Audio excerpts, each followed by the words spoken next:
Hi friends, Bigg Boss Saturday episode అనమాట. Top 6 పర్ఫార్మెన్స్లు with ప్రేక్షకులు అనమాట. ఎవరైతే వస్తారో లోపలికి వాళ్ళ ద్వారా టాప్ 6 పర్ఫార్మెన్స్లు చెప్పాలన్నమాట, వాళ్ళ ద్వారా అనమాట. అసలు టాప్ 6 లో సంజన లేదా? అసలు ముందు ఇంట్రెస్ట్ మొత్తం దొబ్బుతుంది. అసలు టాప్ 6 లో సంజన మేడం లేదనేది అసలు ఏంటి, ఏం జరుగుతుంది? అది కాక టాప్ 1 లో సుమన్ శెట్టి అన్న.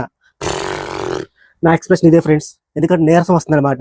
టాప్ 1 లో సుమన్ శెట్టి అన్న మా అసలు బిగ్ బాస్ టీఆర్పీ పెరగడానికి కారణమే సంజన అనమాట. అసలు సంజన లేదు, వచ్చిన వాళ్ళు ఆ ప్రేక్షకులు ఆ ఓటింగ్ చేశారనమాట. ముందు ఇంట్రెస్ట్ మొత్తం దొబ్బుతుంది అనమాట. ఏం బిగ్ బాస్ ఏందో, ఆల్రెడీ టీఆర్పీ సగం పడిపోతుంది అనమాట, ఇంకా ఇంట్రెస్ట్ మొత్తం దొబ్బుతుంది. అసలు ఓటింగ్ చేస్తారు? అసలు ఆ వచ్చిన వాళ్ళు కూడా టాప్ 6 లో అసలు సుమన్ అన్నని అసలు డిమాండ్ పవర్ ని ఎలా పెడతారు? అసలు ఏంటి, ముందు కన్ఫ్యూజన్, ముందు బుర్ర పోతుంది, అసలు ఇంట్రెస్ట్ దొబ్బుతుంది. ఏంటో ఇది నాకు నా ఎక్స్ప్రెషన్ తీసుకోండి. ఇది ఎక్స్ప్రెషన్ అనమాట. ఏం చేస్తాం, ఇలా జరుగుతుంది అనమాట. ఆల్రెడీ స్కిప్ లో ఉందన్నమాట. ఏదో చూడాలి కాబట్టి చూస్తున్నట్టు ఉందన్నమాట బిగ్ బాస్. ఏం బిగ్ బాస్ ఏందో తెలుగు బిగ్ బాస్, వాళ్ళ స్ట్రాటజీస్ నాకైతే ఏం అర్థం కదా.